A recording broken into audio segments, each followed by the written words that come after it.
¿Podría presentarse?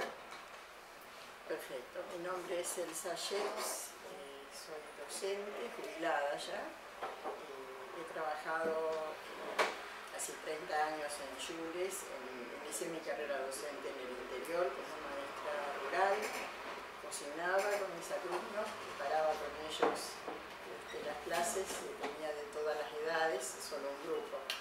Después, bueno, mi papá también docente, yo soy quinta generación de docentes en mi familia, o sea que ya hay una herencia, ya un sello marcado, ¿no?, por la docencia.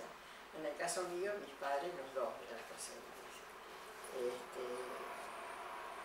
Siempre trabajé en educación y mis últimos años, 30 y pico de años, fue en Jules, en escuelas de la colectividad judía, acá en Capital y en provincia. Ramos Mejía, en Olivos, en Tarbut, y después terminé la carrera en Mataderos. ¿Algo más quieren saber? Sí, estudié, bueno, sí tiene que ver con la temática, entonces lo puedo decir, estudié filosofía y pedagogía en el profesorado secundario, lo inicié en Entre Ríos, lo continué acá en Capital Federal, en el Joaquín B. González. Marco lo del profesorado de filosofía porque tiene que ver con lo que después vamos a hablar.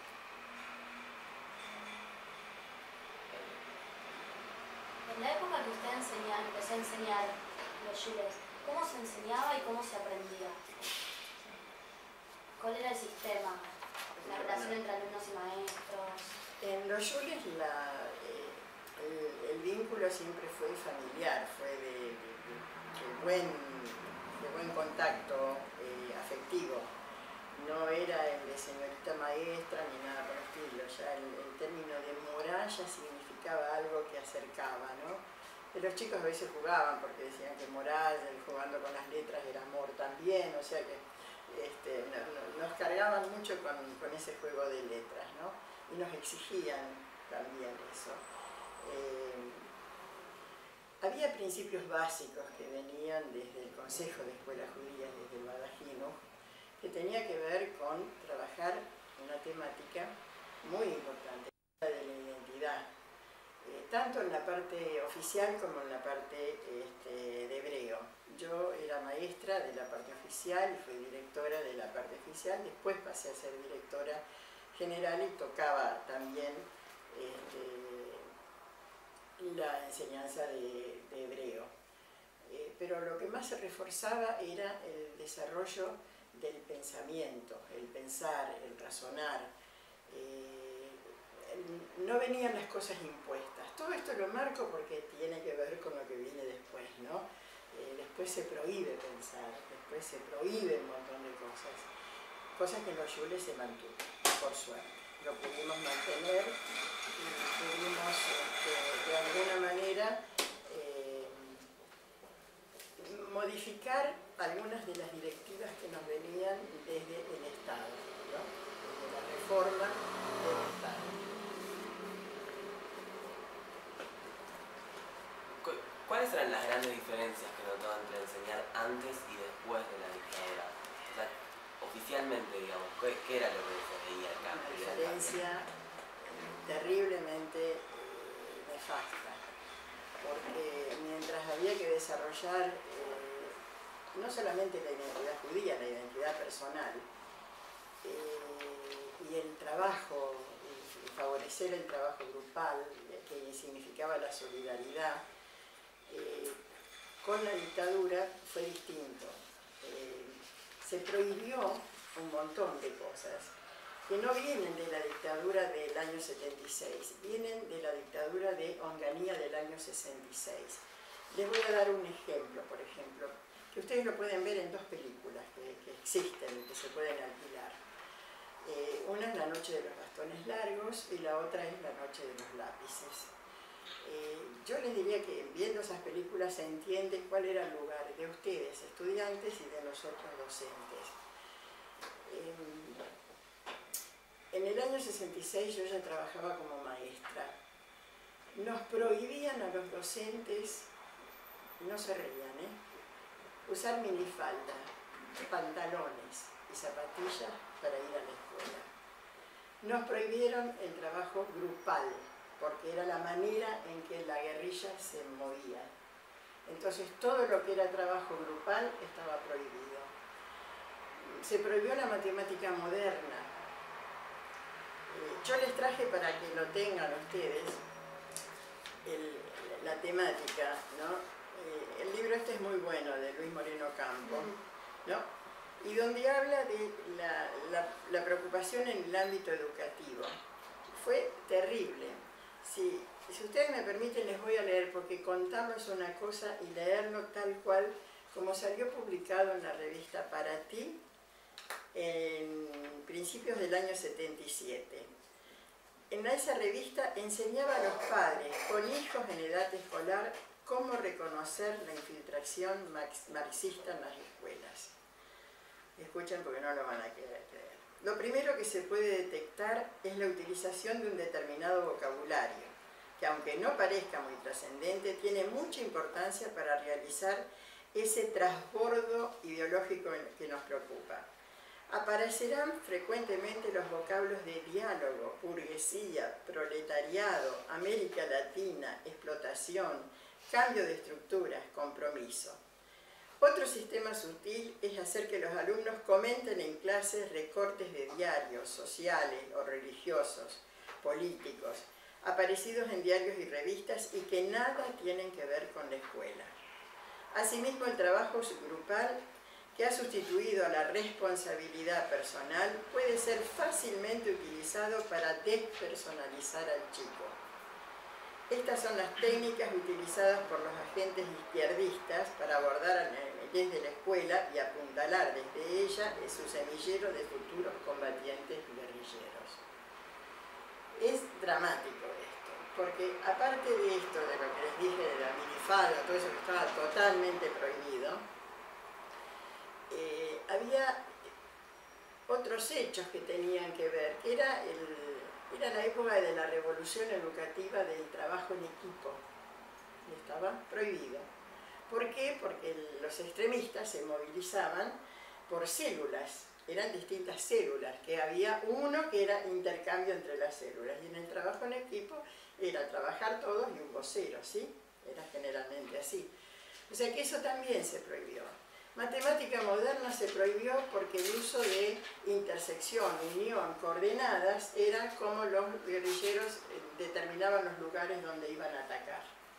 Entonces era el uso de ese mecanismo. Y después, el principio de la revolución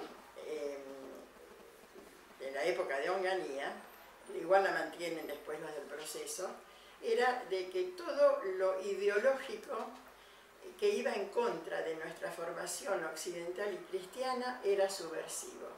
Y subversivo no era solamente el que tiraba una bomba o el que poseía un arma, sino que subversivo era también aquel que ideológicamente hablaba de términos de libertad y de democracia. Calculen ustedes en el año 66, con la introducción del gobierno militar, más el auge que tenía desde Cuba el comunismo de Fidel Castro, y a eso se suma que en el año 68, mayo del 68, habrán oído nombrar en Francia, ¿no? Prohibido prohibir, dejen de aprender, empiecen a soñar, eran las frases que surgían. La libertad de pensamiento. ¿Cómo podía coincidir la educación con ese criterio de que estaba prohibida la libertad de pensamiento? Donde estaba prohibido trabajar determinados temas. Me voy a la época del proceso. Entre los detenidos que declararon en la CONADEP, estaba una chica que era docente.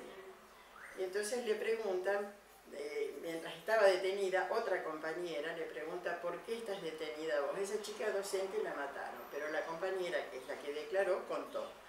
Dice, no, dice, yo estaba explicando en la clase de historia a Martín Güemes y las montoneras, pero las montoneras de Güemes eran otra cosa, lo habrán estudiado, creo, de las montoneras, las que ayudaban, con los montoneros de esa época, porque atacaban en montones, y las montoneras eran las que llevaban el agua, las que llevaban el alimento, para sus hombres que... Pero una mamá la denunció. a la maestra de que habló de las montoneras. Y esa chica fue detenida y después fue asesinada. Quiere decir de que había hechos de que estos mismos militares, por su ignorancia histórica, no sabían ver las cosas como se daban. En el caso mío, por ejemplo, que estaba enfrente, tenía el Distrito Militar General San Martín, ya estoy hablando de la época del proceso, ojo, nos hacían llenar una planilla donde cada docente tenía que declarar que estudiaba, sus amistades, sus vínculos familiares, y después el director de la escuela tenía que avalar lo que el docente ponía. Yo podía avalar la calidad del docente como docente en la escuela, pero de su familia, de sus amistades, de sus estudios, de lo que hacía fuera de la escuela, era imposible. Entonces yo firmé y puse abajo que avalo al docente como docente dentro de tal horario y tal horario dentro de la escuela, porque también uno quería desligarse de todo esto, porque tuve amigos que fueron detenidos por estar en la agenda de un psicoanalista que los atendía, y nada que ver, el psicoanalista habrá sido o no habrá sido, generalmente no lo eran, pero eran psicólogos, el psicoanálisis estaba mal visto. En mi caso, cuando detectaron de que había sido estudiante de filosofía, se imaginan, yo trabajaba la línea de pensar para ellos, por lo tanto era un peligro. En una escuela judía, enfrente al distrito militar, era más peligrosa todavía. Entonces viene el coronel que estaba en ese momento, era un coronel, entre comillas, democrático. Vino y me dijo que él se iba ya pronto porque no es el ejército que él había elegido, pero que me venía a avisar de que pronto iban a venir a revisar la biblioteca de la escuela y todo lo demás, porque el sionismo es considerado subversivo, que por lo tanto que vaciara de la biblioteca todo lo que tenía de sionismo. Y después me dice, y de su casa, todo lo que tenga de filosofía, sáquelo. O sea que ya era como que me tenían en la mirilla. Y me tuvieron en la mirilla, porque se fue este coronel, que yo creo que era Barrios de apellido, y vale la pena rescatarlo porque fue la persona que de alguna manera me abrió un poco los ojos, ¿no? Igual, no puedo decir que no sabía lo que pasaba, sí sabía lo que pasaba, porque cuando teníamos reuniones con la comisión directiva de la noche, escuchábamos los gritos de los chicos que daban nombres y números de teléfono para que avisemos que estaban detenidos ahí. Y una de las cosas que me había dicho este coronel, nunca utilice el teléfono suyo en el de la escuela, si se le ocurre suicidarse y llamar a esa familia para avisar. Igual nunca podíamos hacerlo porque cuando los chicos gritaban los nombres y gritaban el número de teléfono, los últimos números, no. Y en vez de decir los apellidos, daban los nombres. Entonces no podíamos, era imposible ubicar quién era el que gritaba. Mataron a 2 personas en la puerta del Yule. En la 8ª vas a ver un ladrillo que tiene un agujero carcomido. ¿Sí? Bueno, ahí fue el tiro del verdulero que mataron, porque el pobre hombre era sordo y estaba dando marcha atrás con el camión y no oía el alto que le daban del distrito de enfrente. Y al bajarse para ver, porque el camión se le detenía sobre la calle Saavedra, cuando se bajó lo mataron. Y ahí ese hueco que ves ahí es el tiro con el cual mataron a este pobre verdulero que vivía ahí. Hoy lo vas a mirar el hueco. Seguro. De otra manera. Anda y fíjate, vas a ver. Después tuve 2 casos de 2 alumnos. Uno, Ernesto Kreplach, cuyo hermano era estudiante acá en Ort, José, y lo buscaban. José tenía 16 años, o sea que habrá estado en el centro de estudiantes, habrá estado en alguna de esas, pero no en la guerrilla. Detuvieron a Ernesto y al papá para que les digan dónde estaba José. Torturaron a al papá en presencia de Ernesto. Ernesto tenía 10 años, era alumno de 4º grado. No tenía mamá, tenía el papá y 3 hermanos. Eran 3, Ernesto, José y creo que era Sergio el otro. Lo torturaron al papá en presencia de Ernesto para que digan dónde estaba José. Como no sabían, lo torturaron a Ernesto en presencia del papá. Y así me lo tiraron delante del taxi que yo iba para la escuela. Ahora les cuento por qué ese lujo tuve. Y lo tuve escondido, durmiendo durante 3 días hasta que lo pudimos sacar a Ernesto del país, durmiendo en las cunitas de los juegos de jardín. Sí, una sala tuve que inhabilitar para tenerlo escondido ahí a Ernesto hasta que gente de la comisión, entre ellos el papá de Adrián Moscovich, un hombre maravilloso, realmente. Él y dos o tres personas más de la comisión directiva pudieron sacar a Ernesto del país. El otro caso fue Zulema Chester, cuyo papá era administrador del Policlínico Posadas. También secuestraron, creo que lo mataron al papá en presencia de Zulema, o lo hirieron, igual nunca más lo volvieron a ver, ni apareció el cuerpo de él tampoco. A Zulema también la maltrataron bastante. Está entre la gente que declaró en la CONADEP, está Zulema. Creo que Zulema era compañera de Adrián. Creo que Zulema era compañera de Adrián. Así que imagínense lo que era poder educar en un sistema en el cual en ese momento tenías que cuidarte hasta de tu propia familia. Es decir, tenías que estar al tanto de lo que pasaba con cada uno, de no comprometerte, de no dar más tu teléfono, de cuidarte en todo para poder cuidar al que está al lado tuyo. Porque, por ejemplo, yo tenía un maestro que estaba haciendo sus trámites para ser aliá. Calculen, si sionismo era subversivo, querer hacer aliá era también subversivo. En esa época había ataques a los centros militares, a los distritos militares. La escuela estaba acá, ahora hay un barrio ahí enfrente, pero en diagonal, enfrente hay una fábrica, y en diagonal estaba todo el distrito militar San Martín. Para prevenirse ellos y cuidarse, porque no nos cuidaban a nosotros, evidentemente, ponían 22 soldados en la terraza del colegio. Pero no eran 22 soldados solos, eran soldados con toda una artillería ahí, porque era para protegerse de un ataque subversivo. Para eso yo tenía que estar a las 6 de la mañana para abrirle, porque yo me negaba a que en el horario que están los chicos entren y salgan los soldados. Entonces, primero, bueno, hubo todo un cambio de palabras bastante pesado con el que quedó a cargo de eso, el mayor Bedacarrás, que estaba muy impregnado de todo el proceso de la revolución, y realmente, bueno, no tenía mucho aprecio hacia mí, ¿no?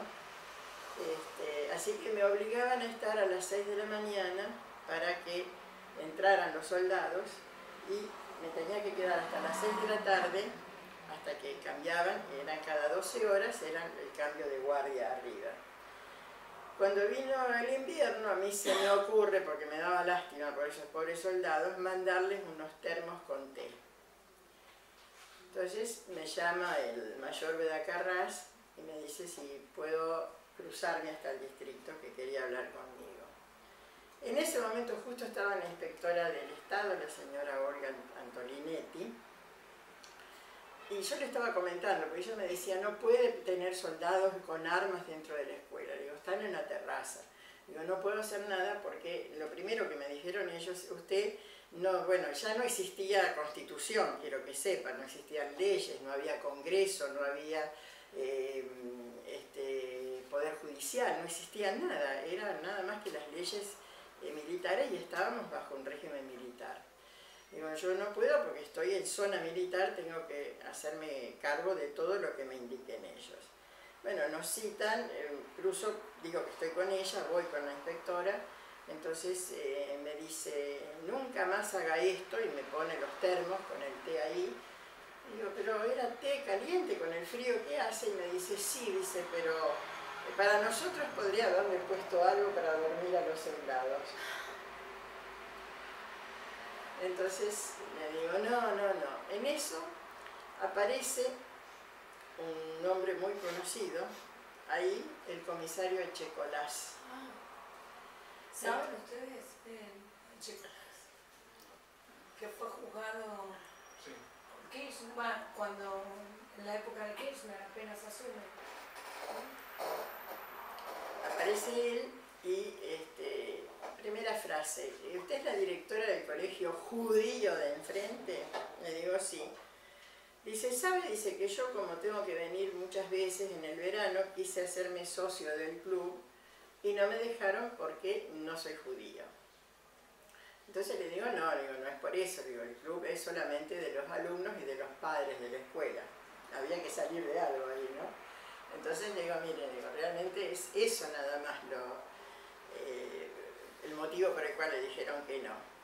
Y abro mi boca, ese fue el gran error mío, ¿no? Le digo, sí, digo, mi papá tuvo un problema parecido al suyo. Me dice, ¿por qué? ¿Su papá no es judío? Digo, no, mi papá es judío y quiso ser presidente de la nación, y porque es judío no pudo. Entonces, la inspectora me dio una soberana patada debajo del escritorio. Entonces dijo, no, dice, es un chiste de la señora. Bueno, a partir de eso fue en el año 79. A fines del 79, de la DAIA me dijeron, hay que cambiar de escuela, no podés seguir ahí.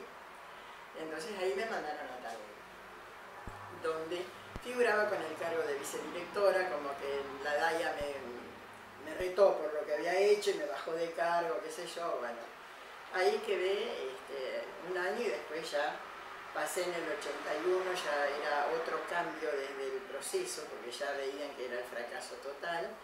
Y después ya vino la guerra de las Malvinas, ¿no? Claro. Quedaron cosas en el tintero, ¿no? De la época del proceso. Pregunten ustedes. Le hago una pregunta. A nivel de educación religiosa, ¿cómo podía enseñar temas como, por ejemplo, Pesaj? Ahí aprovechábamos para dar la idea de libertad. Justamente, pero... El hijo no contaba a los padres, cómo reaccionaban los padres. No, los padres de Yule no, al contrario. Nosotros no tuvimos problemas desde los padres de Yule en esto. Sí, de alguna manera nos pedían que nos cuidemos en las cosas, ¿no? No se olviden que era una época donde también se daba que el gremialismo y los sindicalistas ya empezaban a enfrentar, los estudiantes también, la universidad también, había un foco ideológico en contra de todo esto. Entonces, bueno, teníamos que cuidarnos con lo que decíamos, pero cuando se trataba del tema de religión judía, no había problemas, nosotros no manejamos. Por eso muchos temas los pasábamos para trabajar en los contenidos de hebreo, para darle lugar a que los chicos puedan pensar, ¿no? Realmente. Usted contó que a la escuela iba en taxi, lo que no sé contar porque... Por ese motivo, porque yo tenía que estar a las 6 de la mañana y en esa época los colectivos empezaban a funcionar a las 6 de la mañana.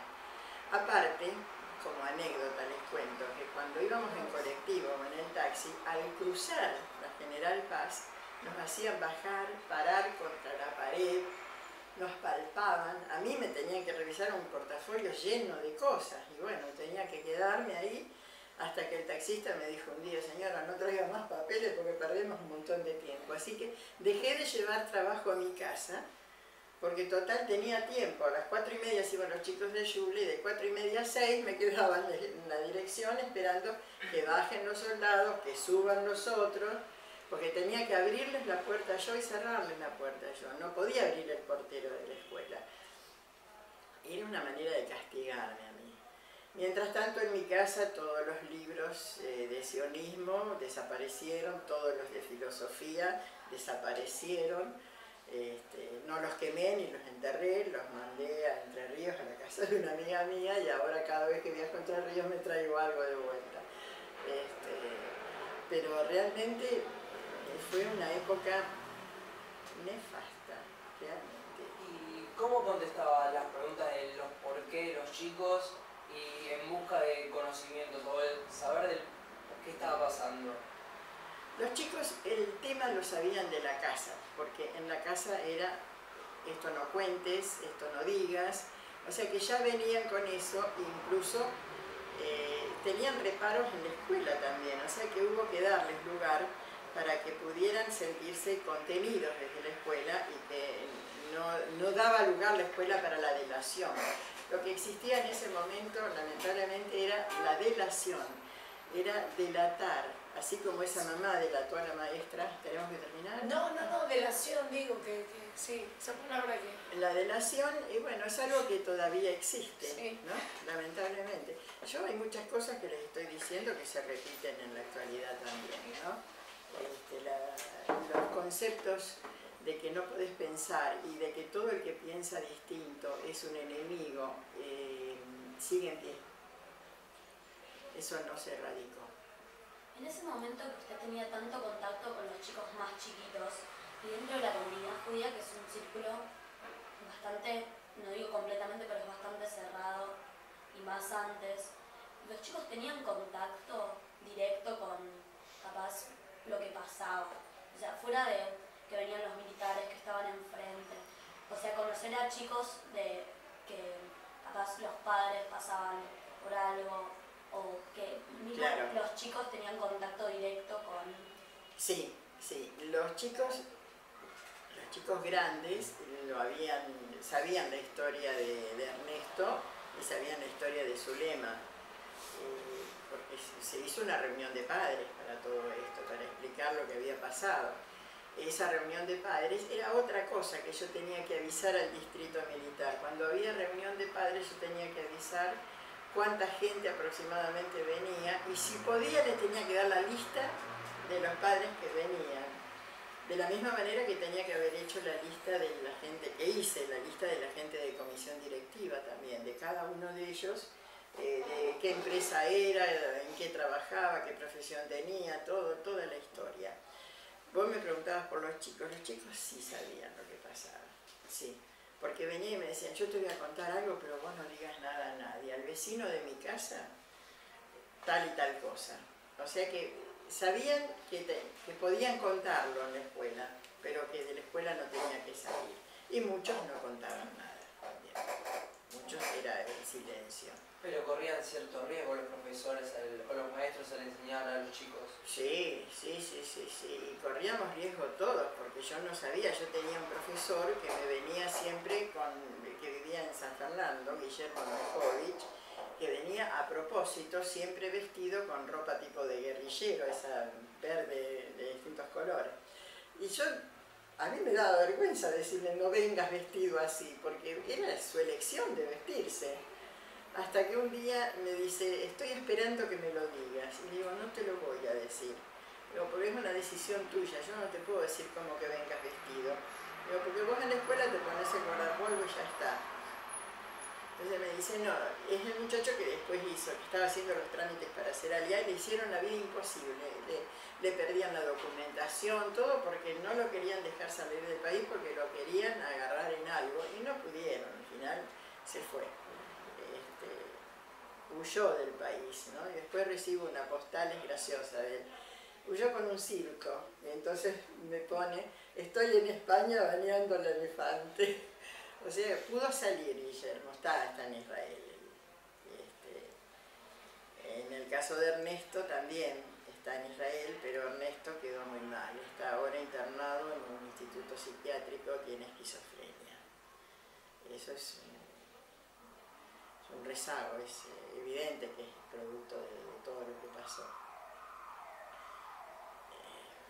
A la enseñanza judía, ¿qué tipo de restricciones le ponían o no le ponían ninguna? Desde el Consejo de Escuelas Judías a nosotros, decís. Desde el gobierno.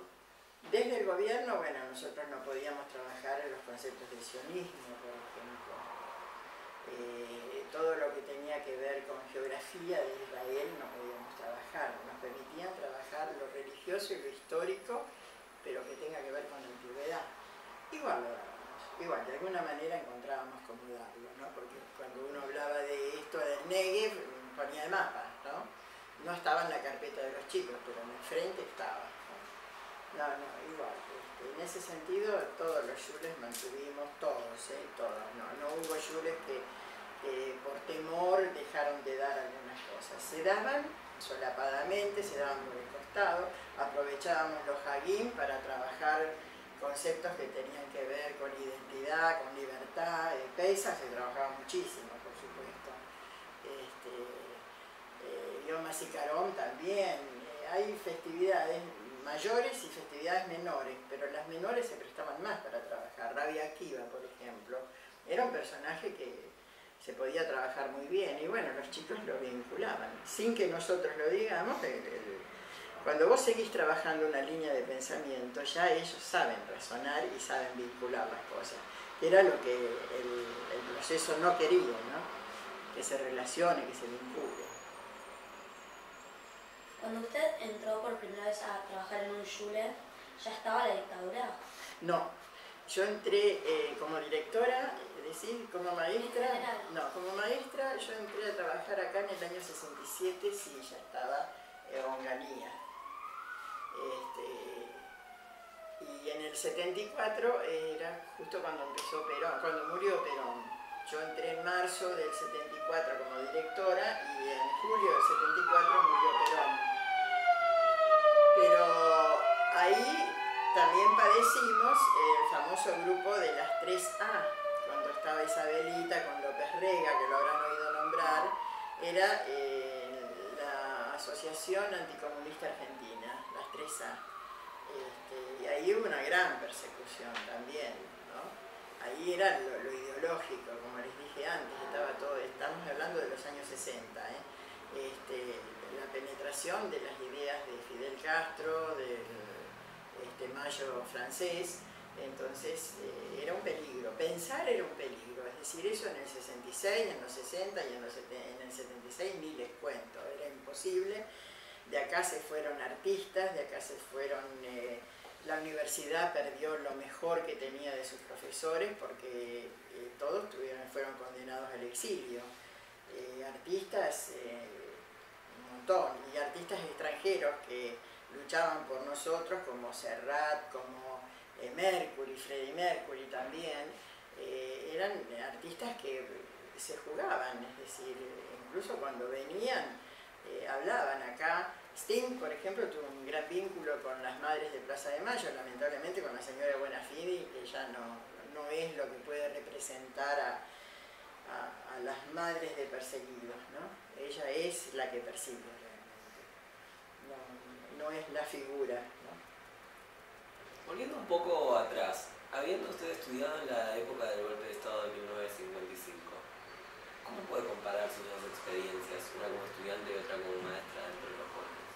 Mira, como estudiante, vos tocás el año 55, yo te voy un poquito más atrás. En el año 52 muere Evita y era obligatorio usar el brazalete negro de duelo y rezar un rezo, que no era rezo, era como una lectura. ¿Quién se los puedo decir? Eva Perón ha muerto, la República está de duelo, el pueblo acongojado la llora. Nos obligaban a repetir esto. Mi papá era socialista, fue amigo de Alfredo Palacios, y me prohibió usar el brazalete, ¿no? Me dijo, vos no lo vas a usar porque a nosotros no se nos murió ningún familiar, eso se pone cuando se muere un familiar, y los judíos no usamos brazalete. Bueno, voy un día a la escuela, llego, la directora me manda de vuelta porque no tenía puesto la tirita negra. Así, durante un mes yo iba y volvía, hasta que un día no volví. Entonces mi papá fue a ver qué pasaba, y la nena estaba sentada. Yo, cansada que me manden de vuelta y que la maestra me diga que voy a repetir, me crucé la tienda de enfrente, compré una cinta negra y después que salí de mi casa me la puse. Bueno, fue el reto más grande que me pegó mi papá en toda su vida.